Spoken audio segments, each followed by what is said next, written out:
Hey, this is TJ Wilson, aka Tyson Kidd, and you're listening to Stu's Wrestling Podcast. You're listening to Stu's Wrestling Podcast, established 2019, direct from the North Wales coast. His verbal skills definitely outweigh his wrestling ability.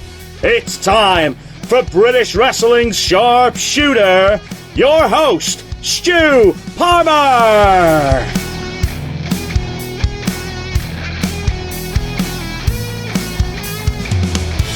It's episode 40, and my guest today is someone I've known for many, many years from his days on AfterBuzz. He used to do the post-show for RAW, NXT, SmackDown, and the old school pay-per-views as well he used to review on there. And his name is Ryan Morrells. He wrestles on Championship Wrestling from Arizona, most notably. He's had a TV background, did a lot of TV prior to wrestling. He was also an amateur wrestler when he was younger, and that helped him going into the pro ranks in 2011. He also tells a great story about when Martin Scorsese kicked him out of a hotel room, getting in the ring with Scorpio, Sky, Willie, Mack. Ryan has wrestled some great talent over the years. And he was also trained by Brian Kendrick. And we also talk about his work as an extra for WWE on SmackDown and his match. A match where he was brutalised by Rowan when he was part of the Bludgeon Brothers with Harper. So here we go, episode 40, stateside in Arizona, Mr. Ryan Morrells. Enjoy. So a warm welcome to my guest this afternoon, this evening, all the way from Arizona. It's Ryan Morrells. How's it going, Ryan? Good. How are you doing, Stu? It's good to finally get to talk to you. Good to get you on. I've wanted to have you on for a long time, so yeah, it's cool. I know we've been trying to make this happen for a while, so I'm glad. It's been a while.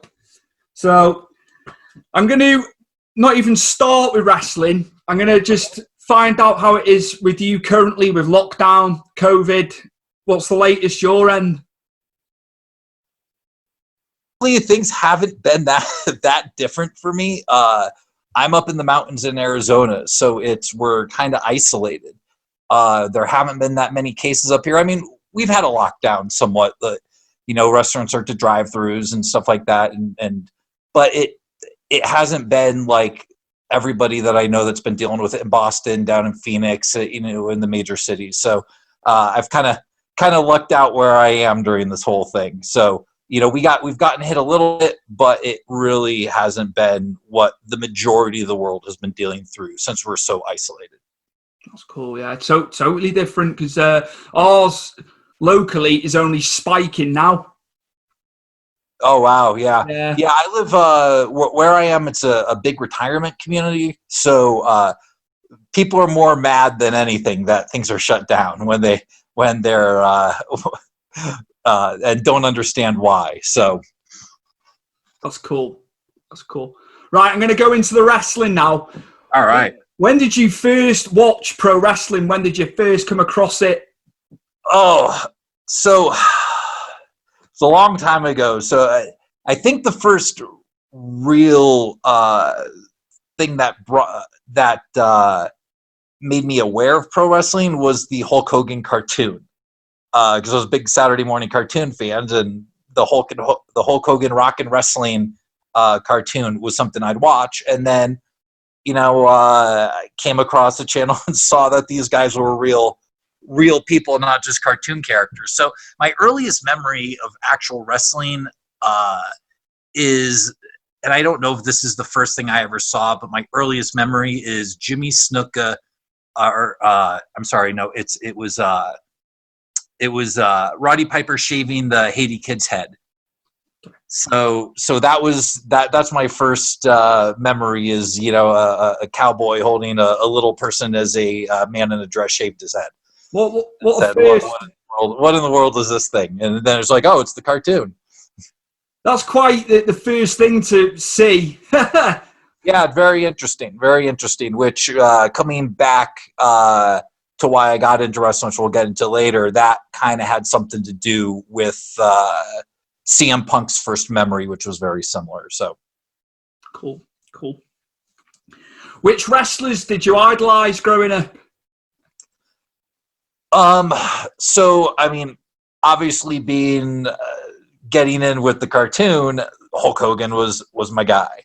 So I love the Hulk Hogans, the Macho Mans, the Hillbilly Jims. A lot of guys that were on the cartoon were my favorites. Once I started getting a little older, it really became the Bret Harts, the Kurt Hennings, the Owen Harts, Rick Rude, guys like that. I really started getting into the more technical aspect, especially once I started wrestling in high school. I started getting into the more wrestling aspect of it. Did any events in the wrestling calendar stick out for you? In what way? People always have to ask me about this question. Just like which pay-per-views maybe.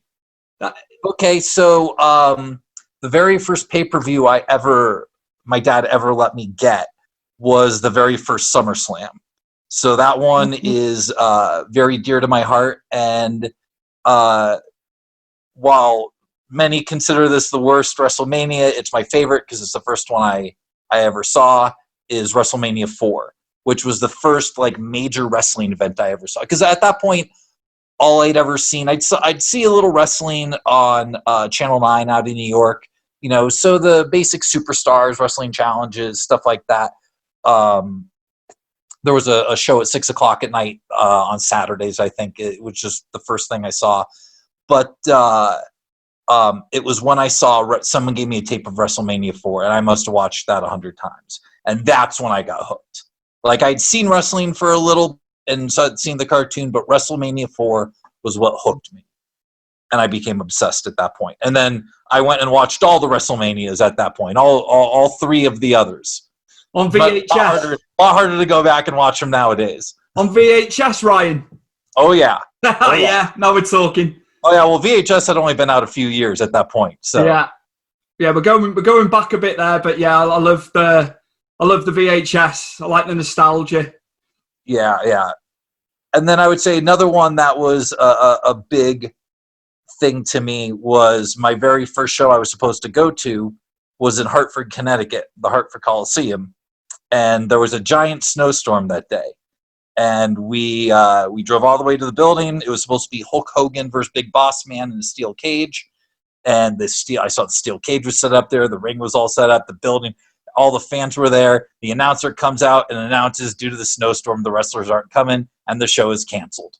And it was heartbreaking. And which was funny to me because years later there was a Raw that was supposed to be from the Hartford Civic Center, and they got snowed out, and they did it from the studio. So that was literally the same arena, decades later, that got snowed out, that I was supposed to be at this house show years earlier. So, in that era, in and around that time, were there any guys you felt should have been higher up the card, or maybe should have held some titles at that time? Was there any guys you think that were deserving of it that didn't get the push, the rub as such? I mean, I don't know. I mean, I'm sure I did at that point. Now, when you're in the business, it changes a little bit, and sometimes you realize why people didn't get those pushes and didn't get those rubs. So I don't know. To me, they were all stars. So I didn't really think of it back then. I didn't really think of it in those terms. We didn't have the internet. We didn't have people questioning everything. Mm-hmm. It was a very different time. So I don't think I ever really thought of it. Well, this guy needs to be champion or be farther up. As a wrestling fan, you didn't really look at it that way. It was a very, very different time. It makes sense. I'd think of it when I was watching it in the early 90s. Would I have really thought he was undeserving? Yeah, I agree. I agree with you on that one. Okay. Right, I want to fast forward to you a little bit now. Okay. When did you begin wrestling training?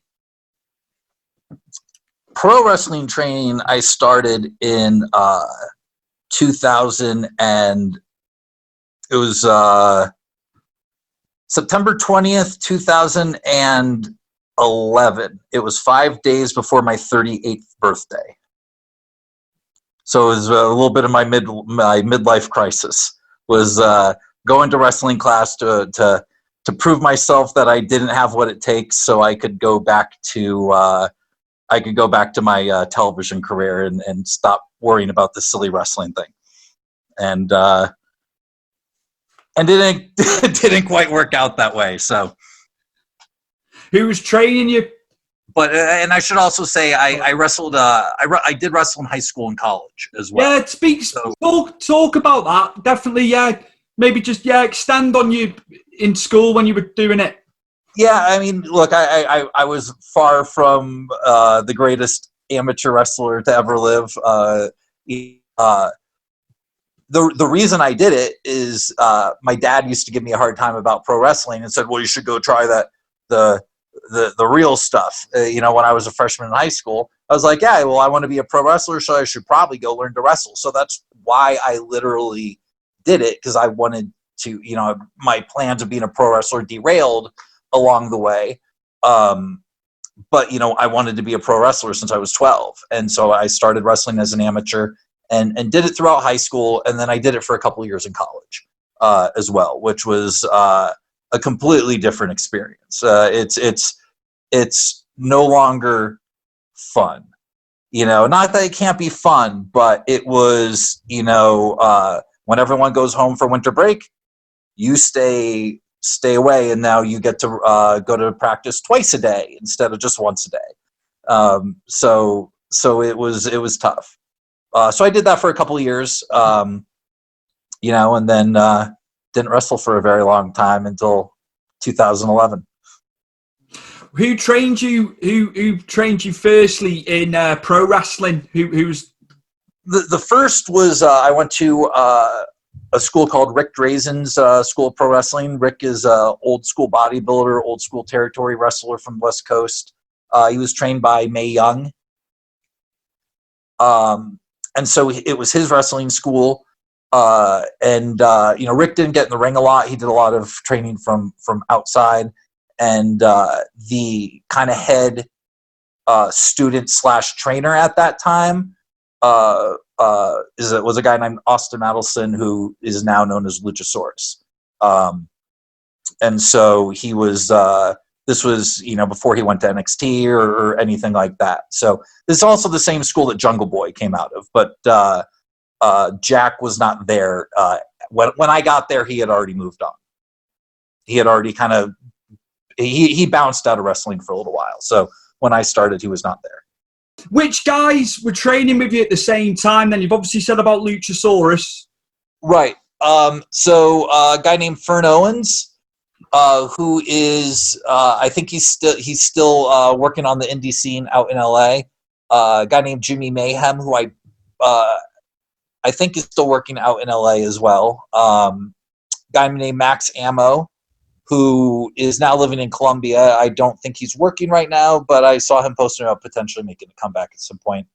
And then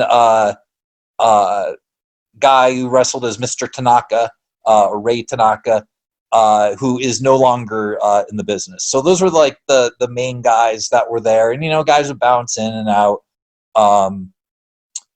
But at that school, that's pretty much that's still around. Luchasaurus is the one that's obviously out there really doing some stuff. Gonna fast forward a little bit now. You said about obviously training. When was your first match, Ryan? When did you first? My first match was about 7 months after I started training. So it was I was mixed up the. I think it was April 15th of 2012. It was either the 15th or the 25th. I think it was the 15th. I always get it mixed up. I always have to go back and look. But do you think the amateur wrestling helped you? Tremendous. Yes. Yeah, I was just going to absolutely. I think it helps a lot because you know what it's like to be in an actual physical match when someone's trying to pull your head off. So a lot of it translates. So some things are a little bit different, but there's a lot of translation. So I think it helped. There are some things I think you have to relearn. But overall, I absolutely think it was a tremendous help to have had that amateur background. That and I think also my background in the TV business was a big help as well. Yeah, I can well imagine. Obviously, knowing your background and stuff. Yeah, for your promos and your character. Yeah, I mean, I don't think we've really gotten into it, but I spent 10 years in working out in Hollywood, mostly in reality television, but I have a degree in film and television from Emerson College in Boston. So that, and so in the process of wanting to direct movies and going to school for it, I was also looking into, if I'm going to direct actors, I should learn to act. So I went through, I did plays, some local dinner theater. I took acting classes. I did school theater. And even when I was in television, I did a lot of old school History Channel stuff with a lot of reenactments. So we would always have to cast ourselves in it because we didn't have the money. So I'm all over the show Wild West Tech on the History Channel if you ever go back and watch that. Well, I'll have a look for that. Yeah, so that it was very helpful. I was also actually in a traveling play called The Godfather Workout, which was off Broadway for a while. I was actually not on the off Broadway run, but there was, I traveled to Detroit and Atlantic City and did a big run in California, which was a friend of mine who basically reenacts the entire play The Godfather on stage by himself. And there's a bunch of us kind of stagehand Goombas that are part of the story, and so I did a lot of that. There was a lot of improv in our movements and stuff like that, and the way we moved was very big on that because it was in a dark theater and stuff. So I think a lot of that kind of stuff helped with the wrestling, with the pro wrestling end of things. How was it developing your move set? Well, I mean, like I said, I thought there was more to the question too. I don't know that I really think of things in terms of a move set. I have a couple signature moves that I like to do, and then after I went to Rick Drazen, I trained with a guy named Shannon Ballard, and then after Shannon, I went on to Brian Kendrick, and Brian always, I got to be around Brian a lot when he was wrestling on the indies, and I was in the locker rooms with him before matches on a lot of his run in California during that time.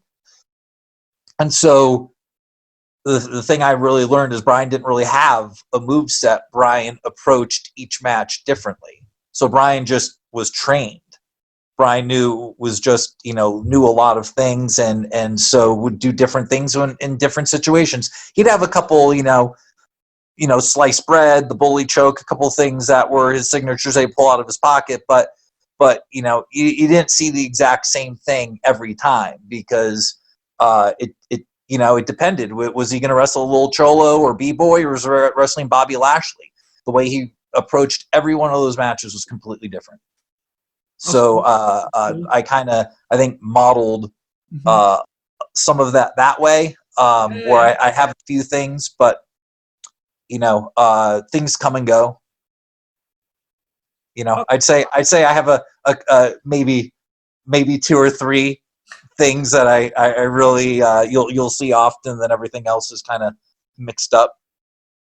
It's a cool answer for the young guys. I got a fair few guys over here that listens to the podcast, so that's a good answer. It's a different answer as well, Ryan. You can build a whole move set, and then you go against the big show, and you can't do anything. Yeah. Makes sense. So what are you going to do? So, it's to me, like I said, it's watching Brian. It's situational. Every situation is different, so you have to approach every match differently. That's cool. That's a good answer. That's really good. And if you get stuck in like I have to get these moves out, well, you can get yourself in a little bit of trouble then.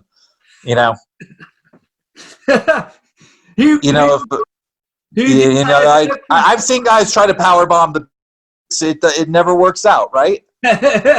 sticking to their moveset. Yeah. Do it. No, it makes sense. It does make sense. Who have you teared it up with over the years? Well, a whole lot of people, but are you trying to find out people you might have heard of? Go the whole barometer if you have to. It's fine. So I mean, if we're gonna get into some of the like current names people might have heard of, obviously Brian Kendrick was. I got to wrestle him actually on a show as well, not just having trained with him, which was a real honor. Scorpio Sky, I actually had a nice 6-match feud with. So I actually hold a tag team victory over the tag team of Scorpio Sky and Brian Kendrick. But Sky, who is the most amazing, one of the most to like be in the ring with Scorpio Sky and just see the way that guy moves. It's like he's on ice skates. It's like you're just in awe watching him run after you, and you're like, that's so pretty, and then he kicks you in the face. But he is an amazing wrestler. Joey Ryan, I actually wrestled on my 40th birthday. I've been in the ring with Willie Mack, Johnny Jeter of formerly of the Spirit Squad, who is wrestling with us. We've got a show called Championship Wrestling from Arizona out here, which is part of the United Wrestling Network that I'm on. And Johnny was our champion for a while. Couple guys, the Tribe, I've wrestled a million times. They're a tag team out here, and they're just amazing. They're an amazing tag team. If you ever get a chance to look them up, the Tribe, Hawaiian Lion and Navajo Warrior, amazing guys. Navajo Warrior had wrestled Yokozuna. Like, he goes way back. Like, he's wrestled amazing amounts of guys back in the days on like Wrestling Challenge and stuff like that. So he's an amazing guy to have in our locker room and have around us. I could go on. I'd have to go back and think about it. Sometimes I tend to forget. It's like the questions my friends used to always ask me what famous people I met when I was living out in LA, and I could never remember until I got off the phone. I'm not going to ask you that then, but we'll. I could have a couple, but I'll scrap that for later. I have that written down. Bloody. Well, I did get Martin Scorsese did kick me out of a hotel room once. So what the hell? Yeah. I was so excited. Yeah, it was for we were doing an interview. It was when I first got in the business. My first job was a PA for a company called Greystone. We were doing A&E biography, and we were doing an old school like Ernest Borgnine or some old school actor. And he was at one of our interviews for it. So, we had to get this super expensive hotel for him. It had to be a suite at the Beverly Hills Hotel. Had to be.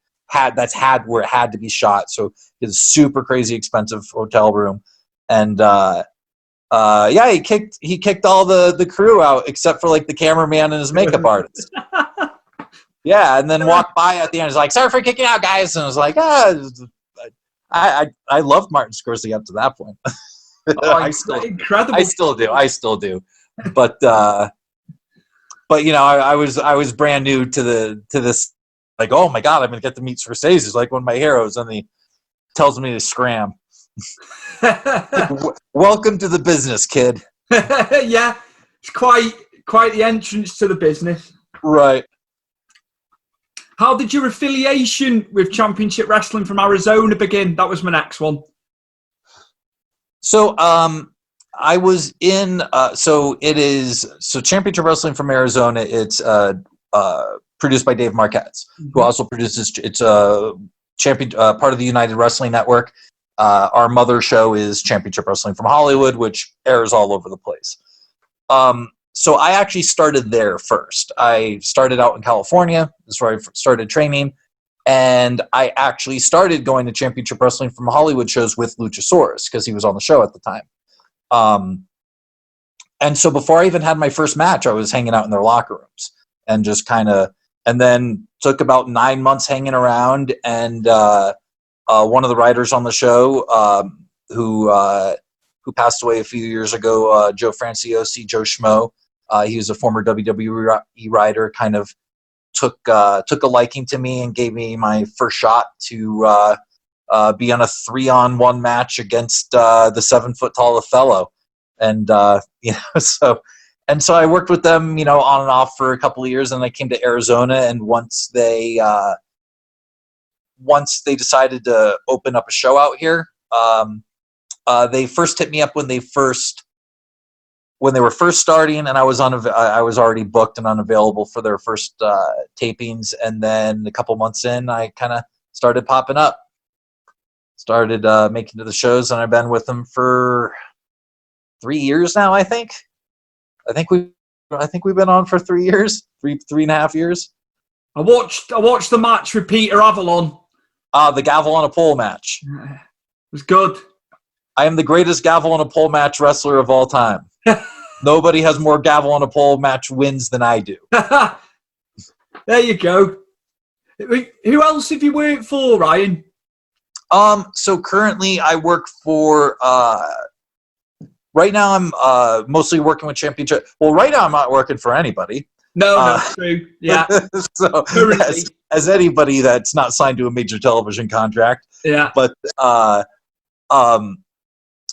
so I'm currently with Championship Wrestling from Arizona, and I also work with a company called Alpha Omega Wrestling out in California that I help with behind the scenes as well. That's cool. Oh, that's cool, man.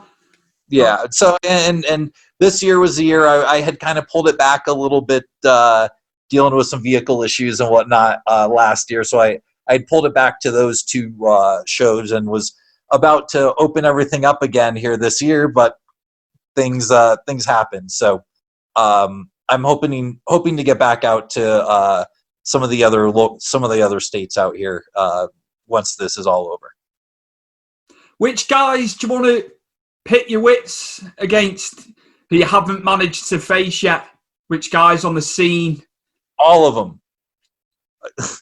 I'll tell you, the one guy that I really wish I had a chance to have a one-on-one match with, and I don't know if we're going to now. We've had some tag matches. We've had had a 6-man at Championship Wrestling from Hollywood the day we met, and I knew this guy the second I met him was going to be a superstar, and he's on his way now. Is Alexander Hammerstone.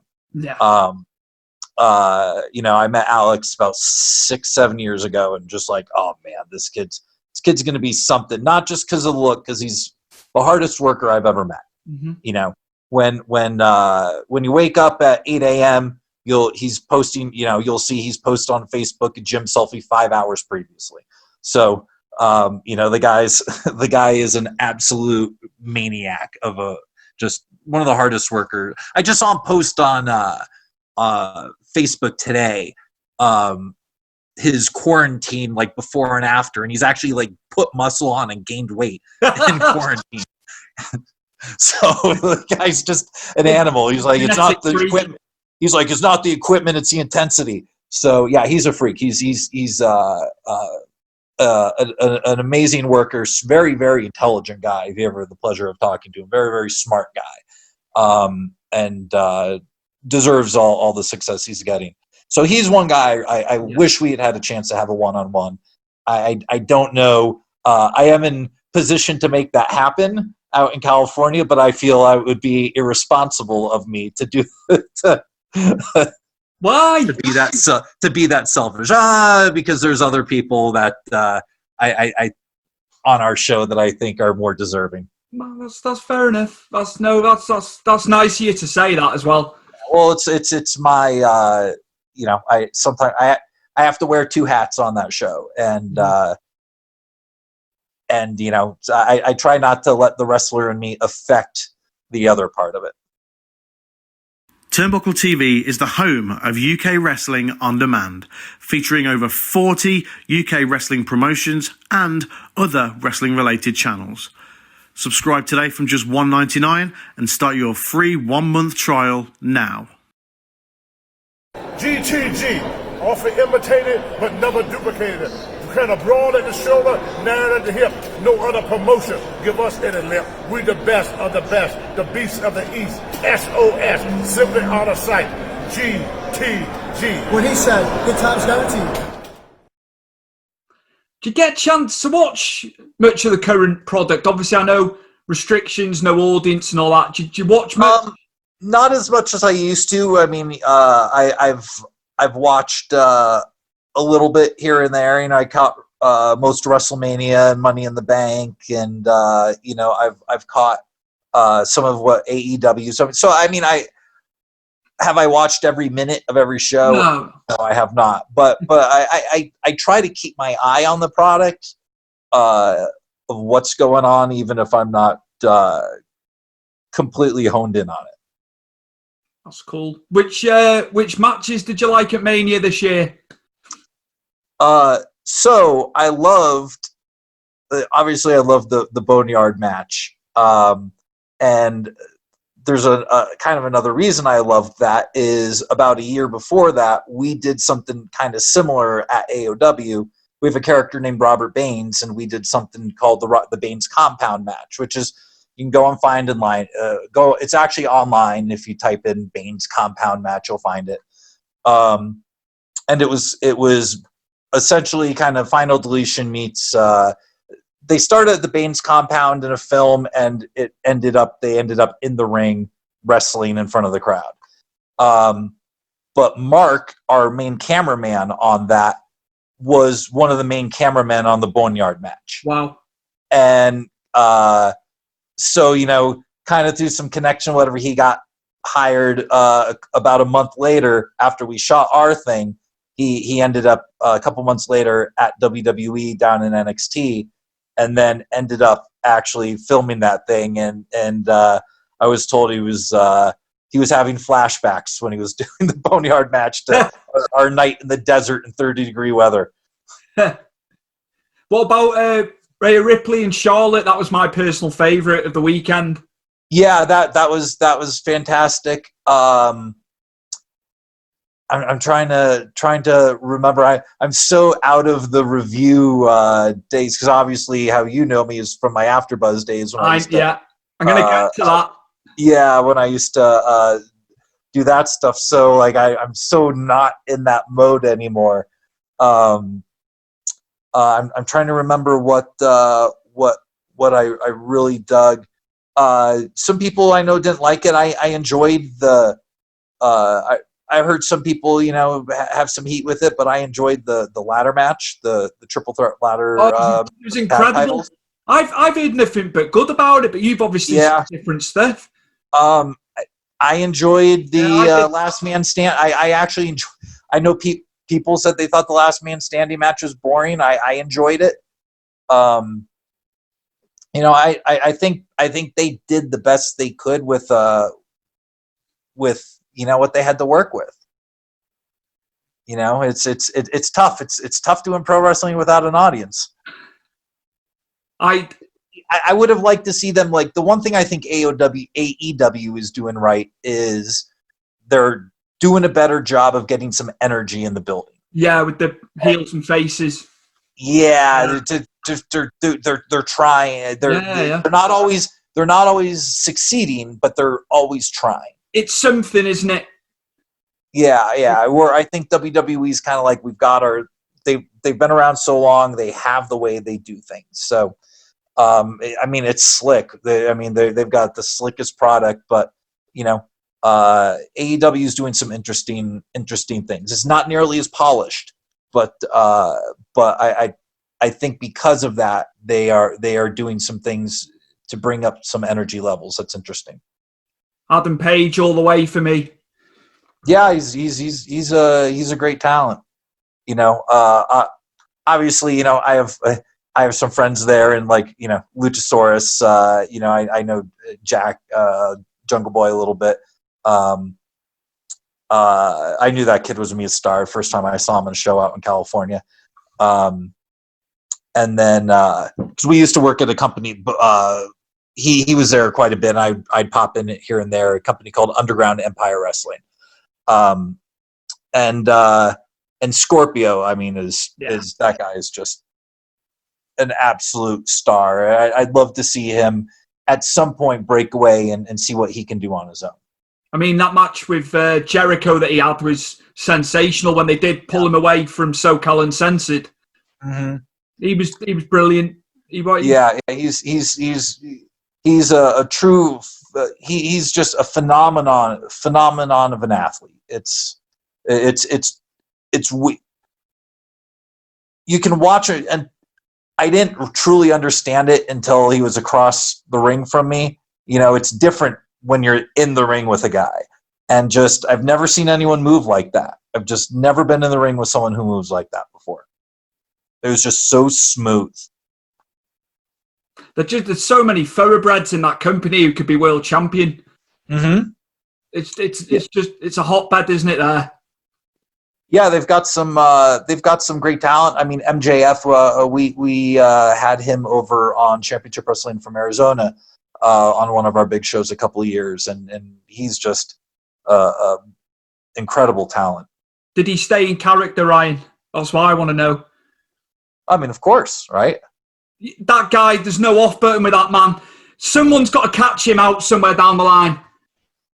Yeah, I mean, of course. I've never seen it. Lives and breathes it, doesn't he?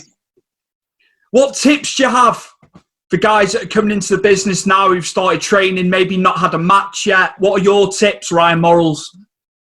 So I give the same bit of advice to just about every, like, people always are like, oh, I want to be a pro wrestler. What do I want to do? And I've actually changed my answer a little bit. You know, because there's a lot of hobbyists around. There's a lot of places that are almost on the level of Backyard out here that run shows, but, you know, guys aren't properly trained, and so, you know, I'll even have those guys come up to me and ask me for advice, and they'll say, you know, can you give me some advice? I'll say, well, what kind of advice do you want? Do you want actual legit pro advice, or do you want advice how to make your matches better at your little backyard company? And they're like, I want legit pro advice. I say, go to wrestling school, a real one. Go to wrestling school. Go to Booker T's school. Go to, you know, Dudley's. Go to somebody who's been there. Go out to pro out in New York. FSW out in Vegas is a great school. There's a great school here now in Arizona. Just opened up the Arizona Pro Wrestling Training Center. Go to a real pro. Booker T's is, you know, Booker T's school has a giant school with multiple rings, I think, and they shoot TV there. You know, like, go to a real wrestling school, New England Pro Wrestling Academy, which was Killer Kowalski's school, or Triple H, and a lot of guys went. Phenomenal school. But you got to go somewhere like that. You know, go somewhere that, you know, if you don't want to go somewhere and they say, who trained you? And when you tell them, they go, who? Who's that? Oh, well, he wrestled this dude once on this show that, like, you know, I've literally been on the phone with people where, you know, you're calling to a school or calling a promoter, whatever, and, you know, they get a million of these phone calls a day, and they're like, okay, who trained you? And, you know, you bring a name like Brian Kendrick up, and the energy changes immediately because they know you were trained right. So Santino Brothers in California is another great school. Mm-hmm. They've actually have Doug James out of Major League Wrestling is out of there. Eli Everfly from Game Changers there. Jake Atlas, who just signed with WWE, is out of there. Brody King from New Japan is out of there. I mean, those are guys that they've put out in the last 4 years. Yeah. So they're a great school. So, you know, find a real wrestling school that's put people in major companies. I'll tell you. who have you produced as well? Not only of where have they been. I think Paul Roma's got a school out in New York. He just created, Richard Holiday came out of there. So, what have the trainers done and who have they produced? And not so, and not nothing against like places like CZW, but if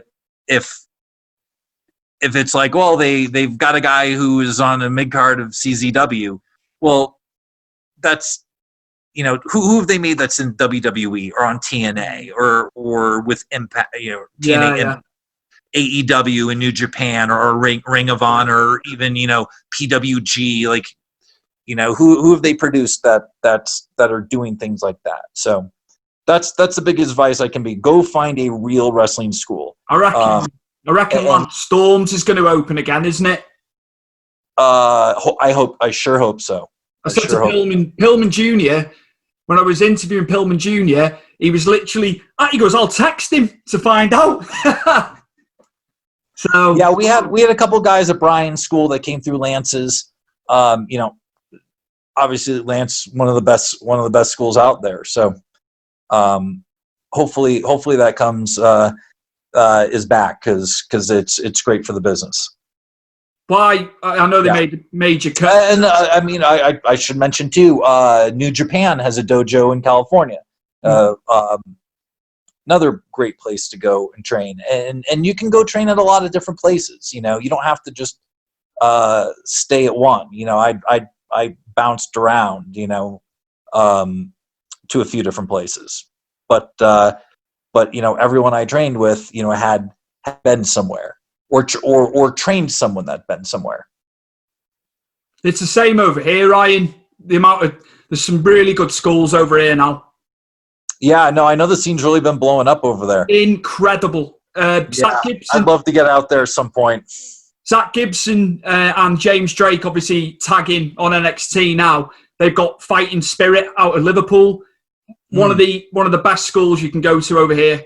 Ryan, can you divulge about your dealings and your work with WWE? That was my next one. Yeah, absolutely. I can. I'm more than happy to. I mean, it's been. I've done extra work with them a few times. But the first time I was backstage there, and first thing I ever did, I was in the little bit at SummerSlam where Ryback poured the gazpacho on the dude's head. I was actually not working that day. I was actually backstage with Maria Menounos, who I helped. I was her training partner when she would get ready for WWE. Yeah.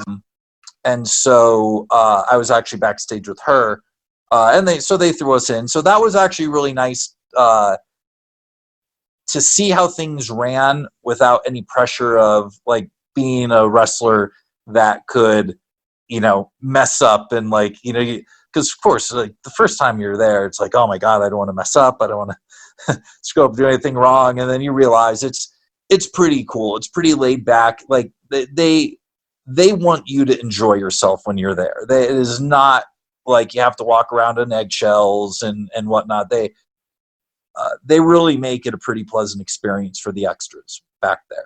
You're at work, so you gotta have your work face on, but you're not there shaking in your boots and whatever. They keep you pretty calm, and it's a very enjoyable experience. Did you have to do all the etiquette backstage? All the handshaking and stuff? Yeah. It's so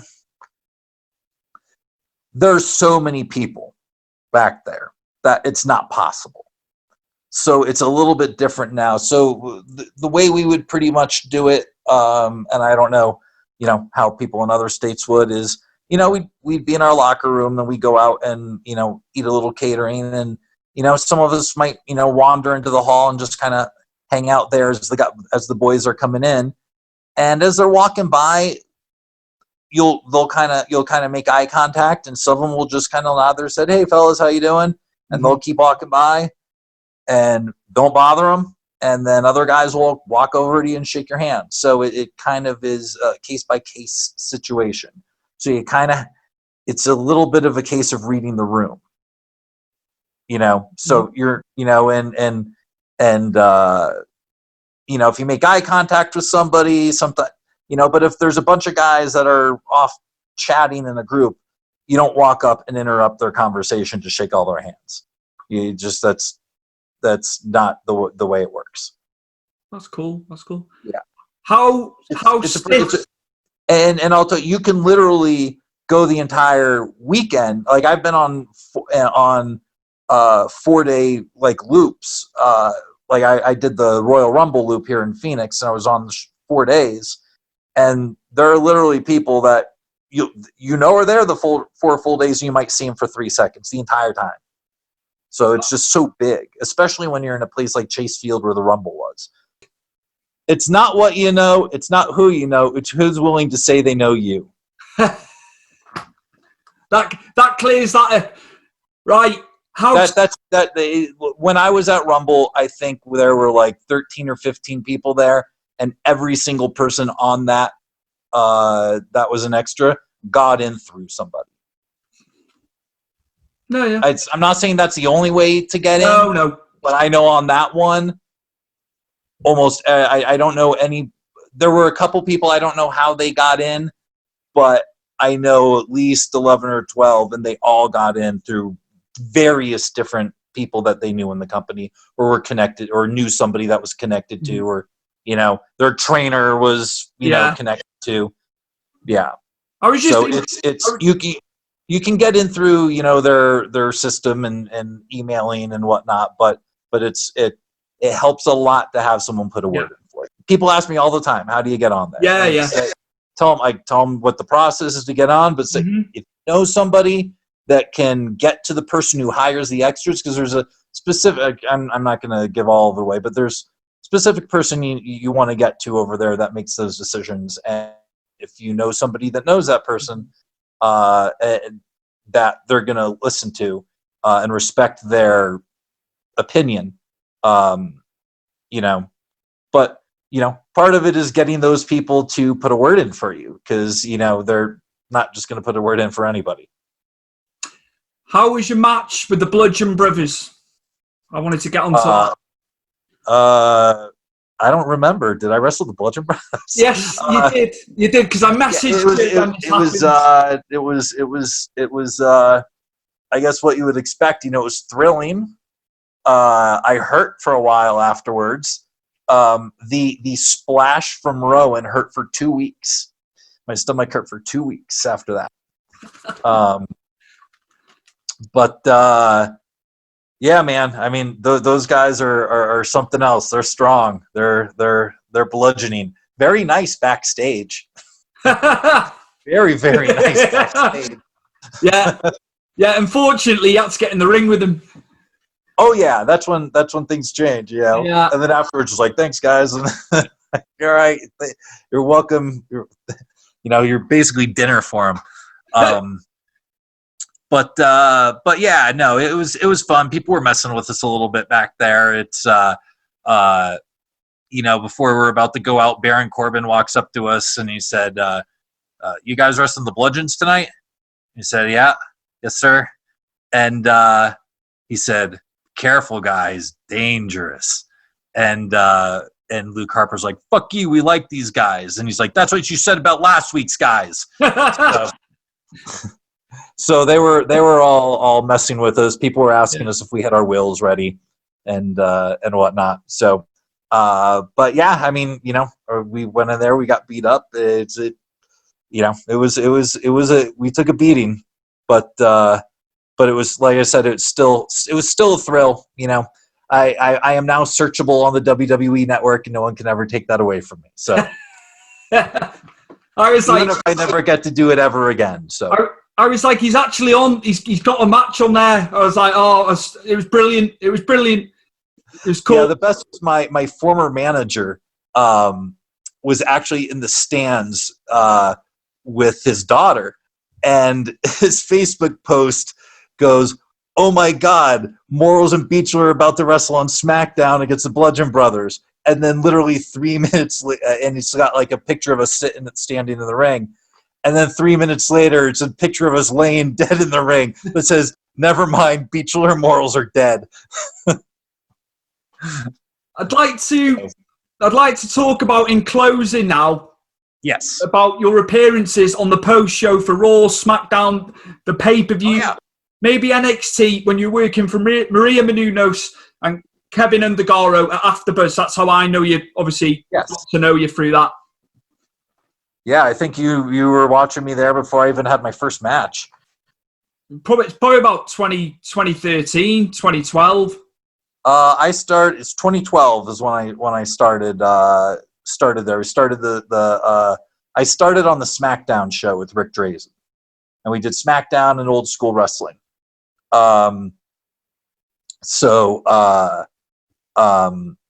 did that with him, and then moved on to doing the Raw stuff. But I kind of got in there with I was training with Rick, and Maria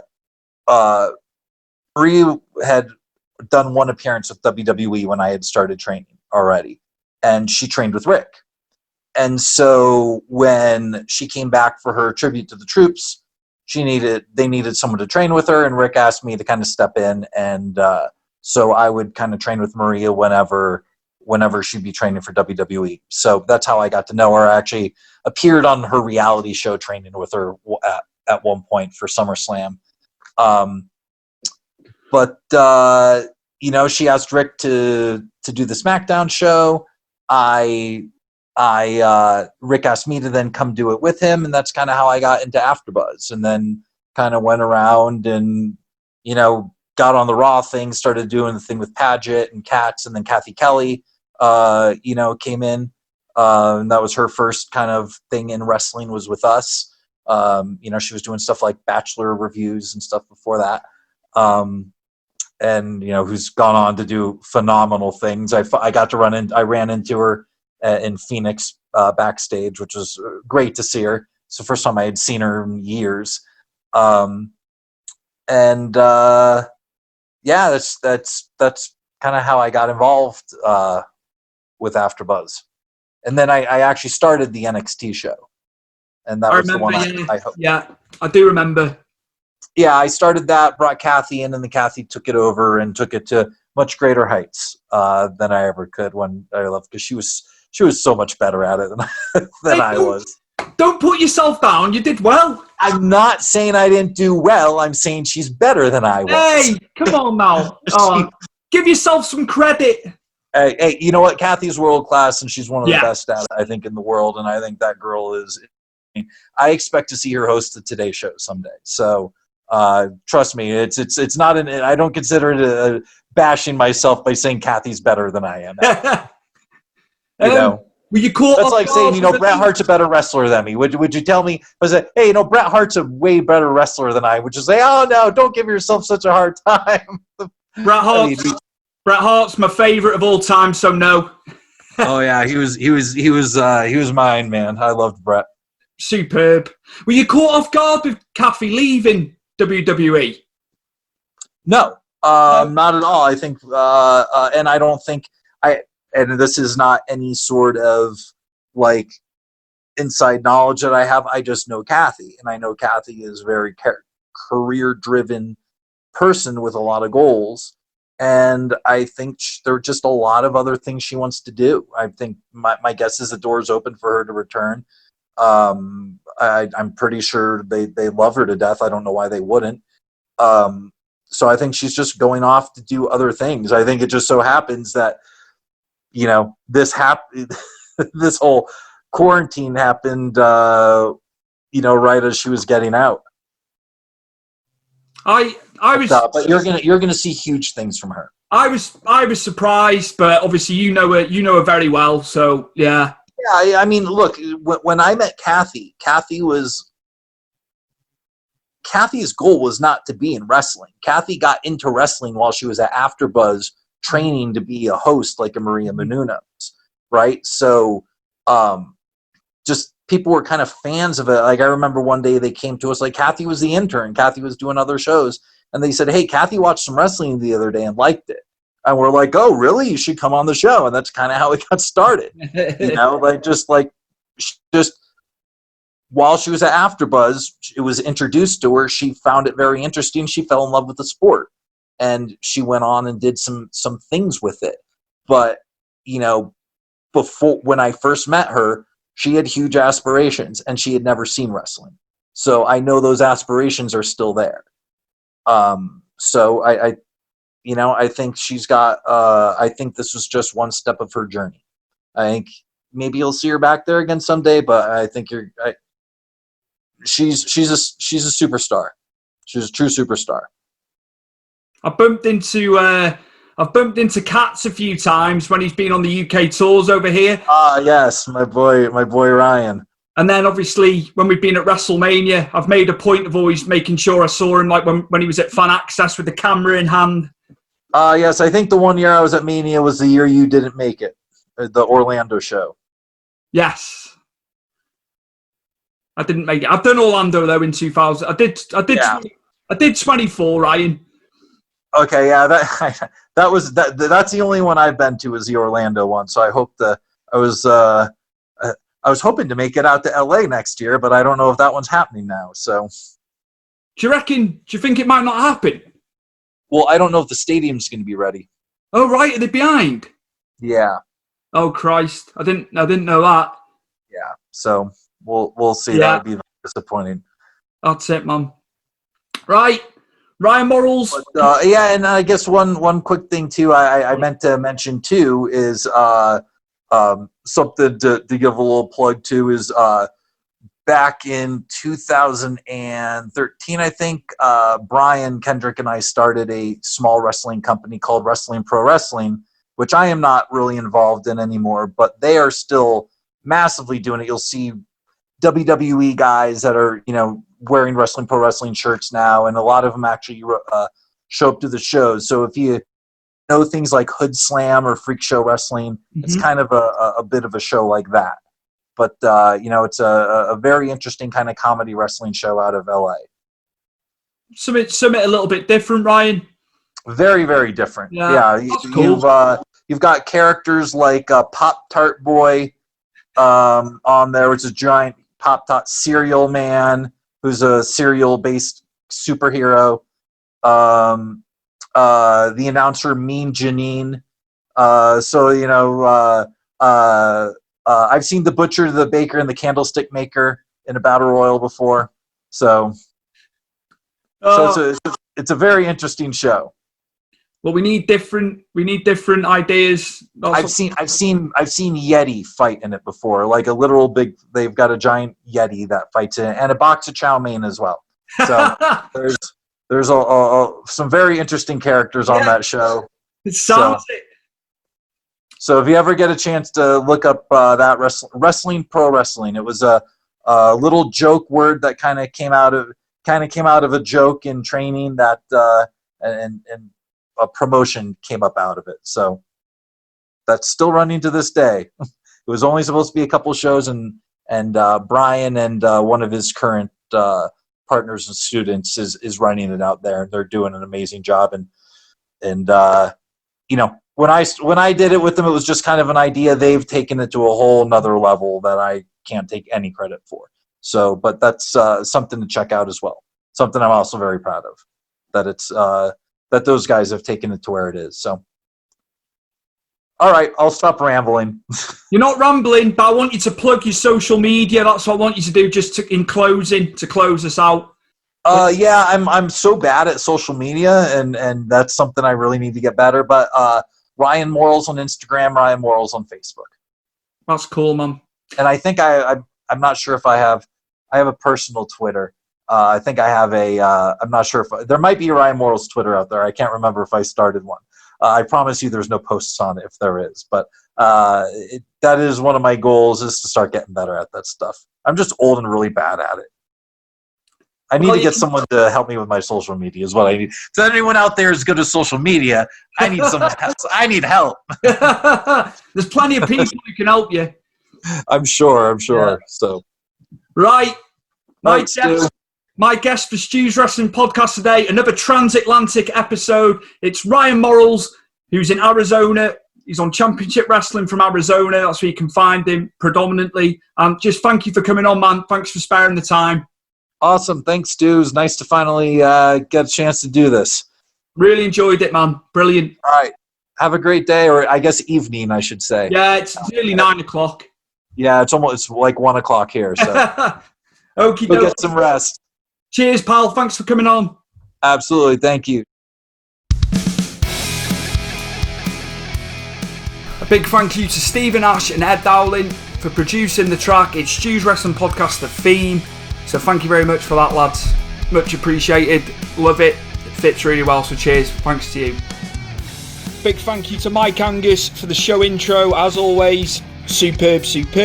Chris Dutton, thank you very much for editing once again. Appreciate it, buddy. And also to Lee, who does my website. Lee puts the stuff up on the website. Without you guys, I'd be screwed. So once again, as always, appreciate everything you do for me and the time you spend doing the things you do for me. It means a lot, guys.